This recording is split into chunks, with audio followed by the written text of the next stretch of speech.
Hey, I'm Norman. A few months ago, I would have told you my marriage was solid. My wife, Alyssa, and I had been together for nearly 12 years, and we had two wonderful kids, Lily and Richard. Life felt pretty good, steady, stable, or so I thought. But something started to feel off last summer.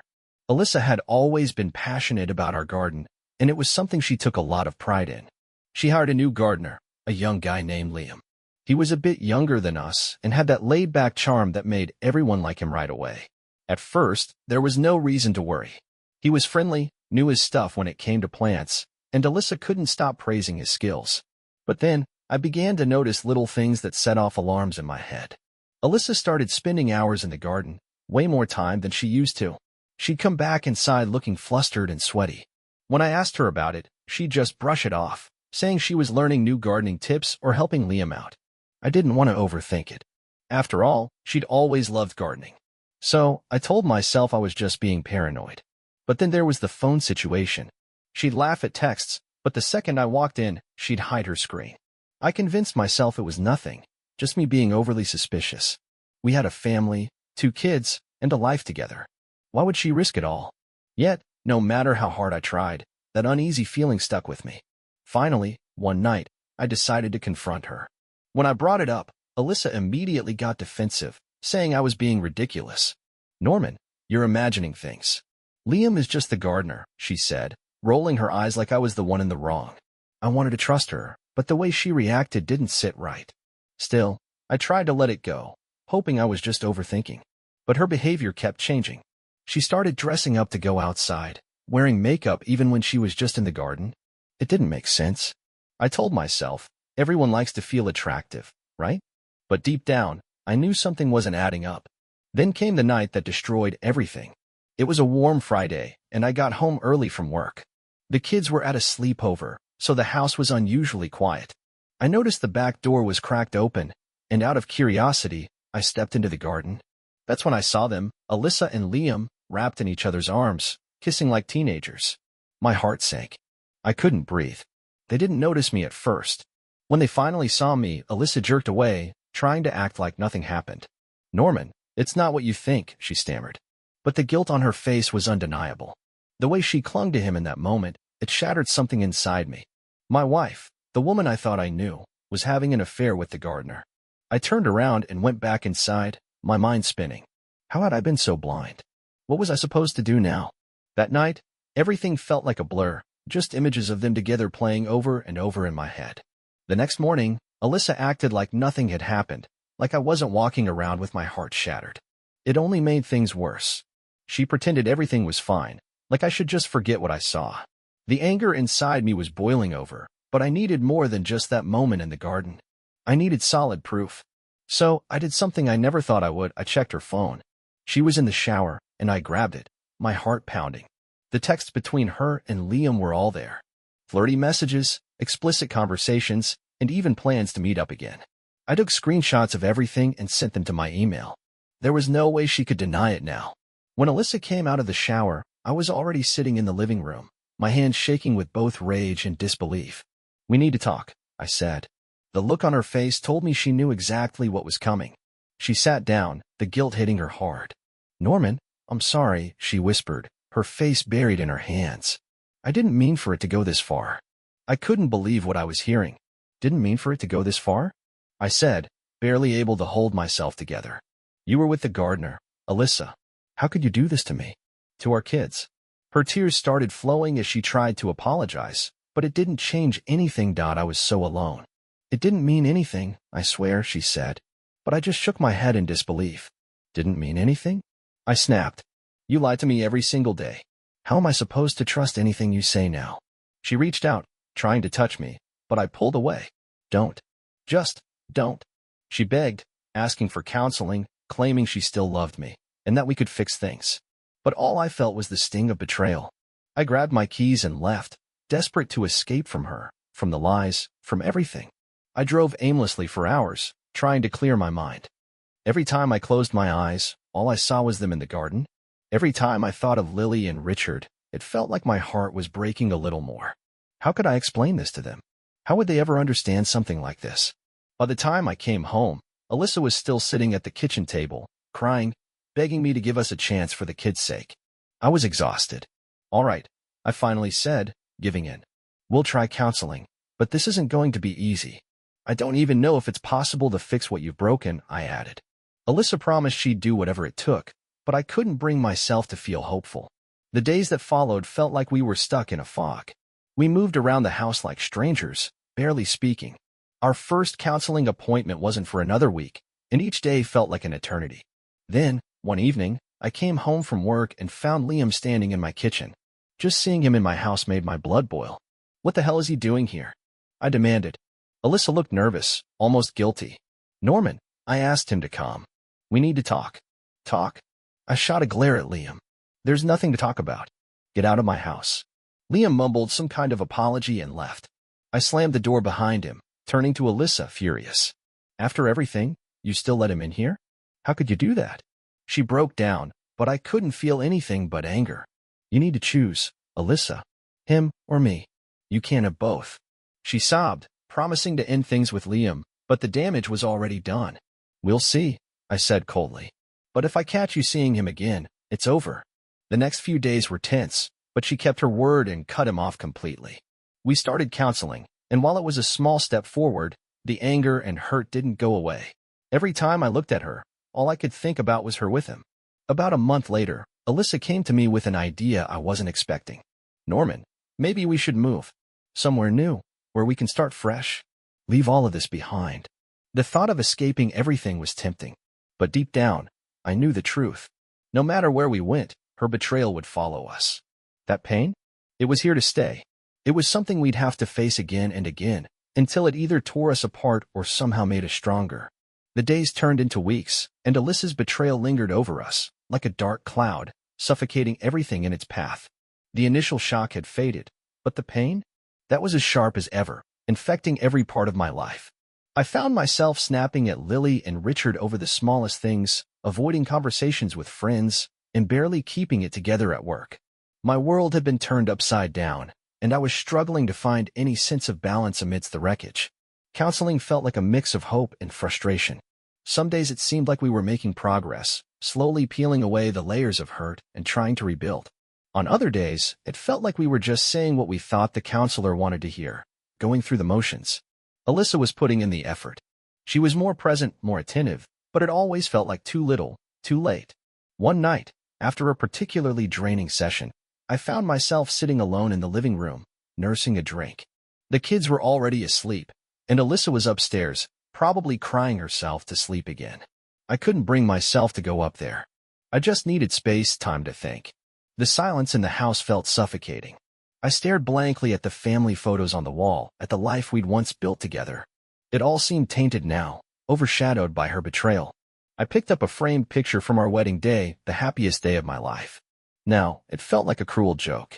A wave of emotion hit me, anger, sadness, humiliation. How could I have been so blind, so trusting? I wanted to scream, to break something, but I knew that wouldn't fix anything. Instead, I let the tears come, silent and relentless. I hadn't cried since that night in the garden, but now, I couldn't hold it back anymore. The next day at work, I could barely function. My coworkers could tell something was wrong, but I brushed them off, offering weak excuses about stress. The truth? I was barely holding it together. Every time my phone buzzed, my stomach twisted, expecting it to be another message from Alyssa, pleading for forgiveness I couldn't give. My work performance took a dive. I missed deadlines, forgot meetings, and more than once, my boss pulled me aside to ask what was going on. I lied, of course.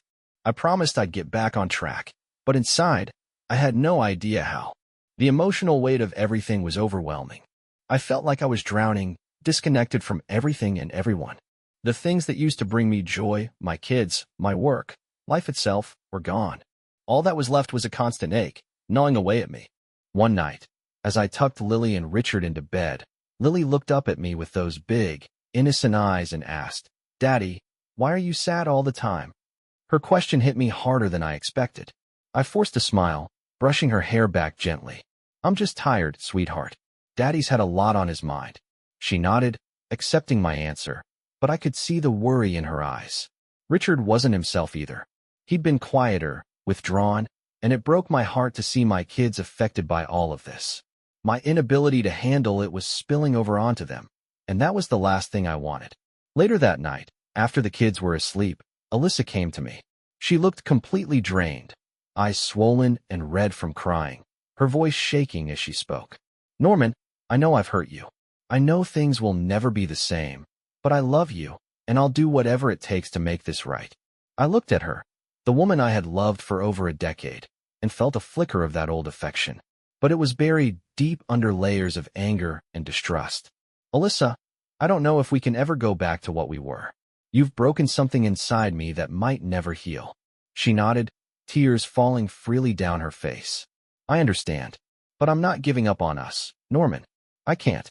I love you too much." Her words, as sincere as they seemed, felt like a knife twisting in my chest. I wanted to believe her, to trust that we could somehow rebuild, but I wasn't sure I had the strength to even try. As the weeks turned into months, the tension between us became a constant presence in our lives. The kids could feel it, no matter how much we tried to shield them. Lily and Richard became more withdrawn, their laughter growing quieter. It hurt to see them suffer because of us. Alyssa tried, I could see that. She cut ties with Liam the moment I found out, threw herself into counseling, and suggested we go to therapy together. We did, though I did it reluctantly. No matter how hard she worked, I couldn't shake the overwhelming sense of betrayal or the doubts that lingered in my mind every day. One evening, after yet another exhausting therapy session, I found myself lying in bed, staring at the ceiling. Alyssa was downstairs, probably crying or writing in her journal, like she did most nights now. My mind was racing, replaying everything. The first moment of suspicion, the confrontation in the garden, the miserable days that followed. I knew I couldn't keep living like this. It wasn't just hurting me, it was hurting the kids. They deserved better than this tense, toxic atmosphere filled with distrust and unspoken resentment. The next morning, I asked Alyssa if she wanted to take a walk with me. We went to the park, a place we used to visit with the kids when things were simpler. It was a beautiful day, but the weight on my chest made it hard to enjoy. "Alyssa," I began, taking a deep breath, "we need to talk." She looked at me nervously, fear in her eyes. "What is it, Norman?" "I've been thinking a lot about us, about everything," I said slowly, trying to find the right words. "I don't know if I can ever truly forgive you. The trust is gone, and without that, I don't see how our marriage can ever be the same." Tears welled up in her eyes, but she stayed quiet, not interrupting. "I know you've been trying, and I appreciate that. But it's not working. I can't keep living like this. It's not fair to me, to you, and definitely not to the kids," I added, my voice breaking a little.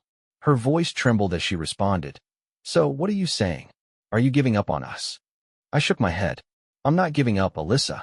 I'm just acknowledging that some things can't be fixed. I think we need to separate, at least for a while. We both need space to heal, to figure out what we really want." She broke down, sobbing. "I don't want to lose you, Norman. I know I messed up, but please, don't give up on us." Her words tore at me, but deep down, I knew this was the right choice. "Alyssa, I love you, but love isn't enough to fix what's broken between us. We need time apart, to see if there's even a chance of rebuilding, or if it's time to let go." We walked back to the house in silence, the weight of what had just happened hanging heavy between us. Over the next few days, we made arrangements. Alyssa would stay with her sister for a while, and we'd share custody of the kids. We both promised we'd make sure Lily and Richard knew this wasn't their fault, and that we loved them more than anything. The day Alyssa left was one of the hardest moments of my life. Watching her pack her things and say goodbye to the kids, knowing that it marked the end of an era, was almost unbearable. But deep down, I knew it was the right decision. Once she was gone, the house felt emptier than ever. Yet in that emptiness, I found a strange kind of peace. It was like I could finally breathe again, no longer suffocated by the constant reminder of her betrayal. I threw myself into being there for the kids, focusing on work and trying to heal. It wasn't easy. Some days, the loneliness felt like it might swallow me whole, but I kept telling myself that time would eventually ease the pain. Alyssa and I continued therapy separately, and after a few months, we started meeting occasionally to discuss the kids and how things were going. The initial separation brought some relief, but the anger I still felt toward her, and especially toward Liam, kept lingering, a shadow that wouldn't let go. I needed to channel that frustration, and before long, thoughts of revenge crept into my mind. I knew it wasn't the healthiest way to deal with things, but the thought of making Liam pay for what he'd done to my family was too tempting to ignore. One evening, I found myself scrolling through his social media accounts. There he was, smiling, smug, carefree, posting about his gardening projects and hanging out with friends like nothing had happened. It made my blood boil to think that he was living his life without facing any consequences. That's when I decided to hit him where it would hurt the most, his reputation. He just started his own gardening business, and Alyssa had mentioned several times how much he relied on word of mouth and online reviews to get clients.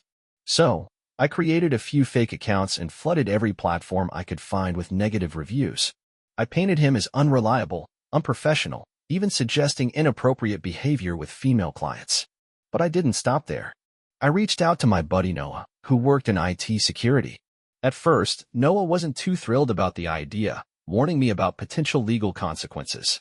But after hearing the full story, he reluctantly agreed to help. Together, we hacked into Liam's email and social media accounts, not to destroy his life, but enough to throw a wrench into his personal and professional world. Within a week, his business began to crumble. Clients canceled appointments, and his stream of new inquiries dried up. I watched from the sidelines as he posted frantic messages, trying to do damage control, but it was too late. His reputation was ruined, and there wasn't much he could do to fix it. At first, watching Liam fall from grace gave me a twisted sense of satisfaction, but that feeling didn't last. My nights were still filled with restless sleep and memories of Alyssa's betrayal. It didn't take long for me to realize that revenge, as sweet as it seemed in the moment, wasn't going to heal the deep wounds Alyssa had caused. It couldn't fix what was broken inside me. Slowly, I began shifting my focus from hurting others to healing myself. I started taking better care of myself physically and mentally, picking up old hobbies I had abandoned years ago, things like hiking and playing guitar. I even joined a support group for people who had gone through similar experiences. To my surprise, it helped more than I expected. Hearing other people's stories made me feel less alone in my pain. Then, one evening, a few months after our separation, Alyssa reached out to me. She wanted to talk, to see if there was any chance we could salvage what was left of our relationship. I wasn't sure if I was ready, but I agreed to meet her at a park nearby, where we could talk without the kids overhearing. When I saw her, she looked different, more fragile, filled with remorse. "Norman," she started, her voice shaky.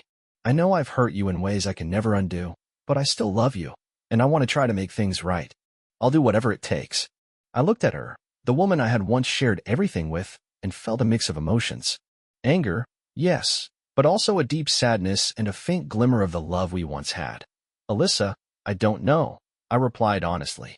"I've been working on healing myself, and I've made a lot of progress, but the trust, that's still gone. I don't know if we can ever get that back." She nodded, tears rolling down her cheeks. "I understand. I've been working on myself too, and I realize how much I took our relationship for granted. I'm not asking for forgiveness, I just want a chance to prove I can change." Rebuilding our lives together was slow and painful. Alyssa and I were both committed to trying, but it wasn't an easy road. During this time, I leaned heavily on the support of friends and family. Their encouragement and different perspectives helped me navigate the complex process of forgiveness and trust. One of my closest friends, Caleb, had been with me from the start. We'd known each other since college, and he was like a brother to me. When I first found out about Alyssa's affair, Caleb was the first person I called. His support kept me grounded. One night, we met up for drinks, and as I filled him in on what had been going on with Alyssa, he listened intently. "Norman, man, I don't know how you do it," he admitted, taking a sip of his beer. "I don't think I could ever even try to work things out after something like this." I sighed, feeling the weight of his words. "Honestly, Caleb, I don't know if I'm strong or just desperate to keep my family together. Every day feels like a fight." He nodded sympathetically. "Just remember you've got to take care of yourself too. It's okay to put yourself first sometimes." My sister, Emma, was another pillar of support. She lived a few hours away, but she made a point to visit whenever she could. Emma had always been fiercely protective of me, and she didn't hide her anger at Alyssa for what she'd done. My parents, though initially shocked by the news, provided a steady foundation. They'd been married for over 40 years, and their relationship was something I had always aspired to. They shared advice, told me about their own rough patches, and reminded me that I wasn't alone. One night, I asked my dad, "Dad, How did you and Mom get through the tough times? He paused, thinking. Norman, marriage is about commitment, but it's also about understanding. There were times your mom and I wanted to give up, but we always remembered why we chose each other in the first place. If you can find that reason again, there's hope. My mom chimed in, always the voice of reason. But sometimes, Norman, you have to know when to let go. If it's causing more pain than joy, the best thing you can do is walk away. Their advice, though conflicting, gave me a balanced perspective. It reminded me that there wasn't necessarily a right or wrong answer, just what was best for me and the kids. As Alyssa and I worked through the healing process, I often found myself drifting into memories of our past. These flashbacks were bittersweet, a reminder of what we once had and how far we'd fallen. One evening, I sat on the porch, staring up at the stars, letting my mind wander back to the early days of our relationship, when everything seemed so much simpler. We'd met in college, both of us just kids at a friend's party. Back then, we couldn't imagine anything tearing us apart. Alyssa had always been the life of the party. Her laughter could fill a room, and her smile was so captivating that it made you forget about everyone else around. That night, I was immediately drawn to her, and we spent the entire evening talking and laughing like we'd known each other for years. By the end of the night, I knew one thing for sure. I needed to see her again. Our first date was simple, but it felt perfect. She packed a picnic, bringing homemade sandwiches, fresh fruit, and even a bottle of wine. We sat under this big oak tree in the park, talking for hours about everything, our dreams, our fears, what we wanted out of life. It was one of those days that just felt right, like I was exactly where I was meant to be. I remember thinking that this was the start of something special. As our relationship progressed, we faced our share of challenges. I remembered how Alyssa had supported me when I lost my job. I was at rock bottom, but she reassured me, reminding me that we'd get through it together. Her faith in us gave me the strength to keep going. Then there was our wedding day, another memory that used to be one of my happiest. We exchanged vows under a beautiful arch of flowers, surrounded by family and friends. Alyssa looked stunning, and as I watched her walk down the aisle, I knew I was the luckiest guy alive. That whole day felt like a dream, the beginning of a new chapter with her. Then came the birth of Lily and Richard. I'll never forget the first time I held Lily, this tiny little bundle of love and responsibility. Parenthood wasn't easy. Sleepless nights, early morning feedings, but it brought Alyssa and me closer. We were a team, handling the chaos together. But now, as I sat on the porch, all these memories flooded back, and they were tainted. The Alyssa I was thinking about felt like a completely different person from the one who had shattered my trust. The happy memories we had together now came with a sting, overshadowed by her betrayal. It wasn't just the good memories that resurfaced, though. I started remembering the small cracks that had formed over the years, cracks I had ignored. We had drifted apart in many ways, overwhelmed by the demands of work and parenting. Communication between us had broken down, and we began taking each other for granted. I couldn't deny my part in the deterioration of our relationship. One memory in particular stood out. About a year ago, Alyssa tried to talk to me about feeling lonely. I was too preoccupied with work, too tired to really listen. I brushed her off. Looking back now, I realized that was a turning point, one of those moments where I could have been more attentive, more present. Maybe if I had been, things would have turned out differently.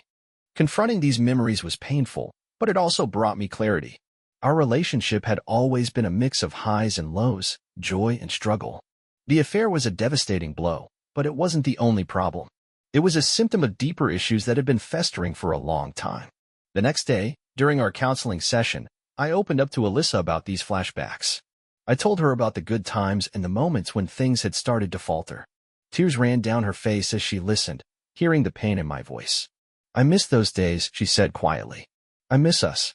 I do too, I admitted, my voice softer than I expected. But we can't go back. We can only try to move forward. Our therapist nodded. These memories are important, she said. They remind you of what you've built together and what's at stake. But they also show you the areas where growth is needed. Healing is about acknowledging the past, but focusing on what's ahead. We left that session feeling a little lighter, as if a weight had been lifted. It wasn't a solution, but it was a step forward. For the first time in a long while, I felt a glimmer of hope that maybe, just maybe, we could find a way to heal. But as the emotional and mental strain of the affair dragged on, it wasn't long before the stress began to take a toll on me physically. I started getting frequent headaches, feeling constantly fatigued, and just generally run down. I figured it was all tied to the emotional turmoil, but it became clear I needed to address it. One morning, I woke up with a pounding headache and felt dizzy. That's when I knew I needed to see a doctor.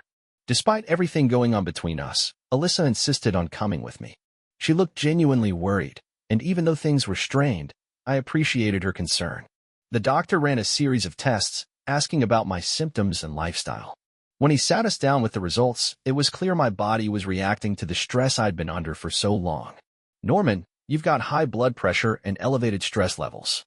We need to address this before it turns into something more serious," the doctor said, his tone serious but calm. I nodded, feeling relieved to finally have an answer but also concerned about what it meant. "What do I need to do?"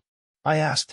He laid out a plan: medication to manage my blood pressure, a healthier diet, regular exercise, and stress management techniques. He strongly recommended I keep seeing a therapist to deal with the emotional side of things. Alyssa stepped up, helping me make the lifestyle changes the doctor recommended. She started cooking healthier meals, joined me on evening walks, and pushed me to stay committed to my exercise routine. It was strange, this shift in our dynamic, but it was welcome. We found ourselves working together again, this time for my health. One evening, after a long walk, we sat on the porch. Alyssa looked at me with determination in her eyes. "Norman, I know this has been incredibly hard, but I'm here for you. We've both made mistakes, but we need to focus on moving forward for your health, for the kids." I appreciated what she was saying, even if part of me still held on to the hurt. "Thanks, Alyssa.